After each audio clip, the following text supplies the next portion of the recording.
Maraming salamat, Idol Juana De Vera.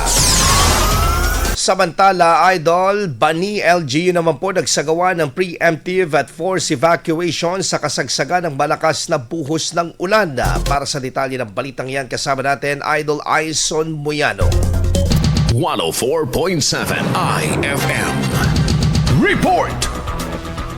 Naging maagap ang mga otoridad sa Bani, Pangasinan sa pagsasagawa ng preemptive at forced evacuation sa mga residenteng naapektuhan ng patuloy na pagulan dulot ng habagat. Kabilang sa mga isinalalim na operasyon ng mga residente ng Sitio Ulanon, Barangay Dakap Sur, kung saan isinagawa ang malawakang paglikas para matiyak ang kanilang kaligtasan. Sa isinagawang operasyon, ligtas na nailikas ang mga residente kabilang ang mga senior citizen, kababaihan, mga magulang at mga bata. Kasama rin na iniligtas ang ilan nilang mahalagang kagamitan na isinakay sa mga sasakyan ng kapulisan. Ayon sa mga otoridad, mahalaga ang mabilis na koordinasyon at pagtutulungan ng bawat ahensya upang matiyak na walang residenteng maiiwan sa oras ng sakuna. Patuloy namang hinihikayat ang mga residente ng Bani na manatiling alerto, makinig sa mga abiso ng mga otoridad at agad na sumunod sa mga panawagan para sa paglikas sakaling lumala ang kondisyon ng panahon. Kasama mo mula rito sa FM Dagupan, ito sa Idol Aison Moyano, Tatak IFM.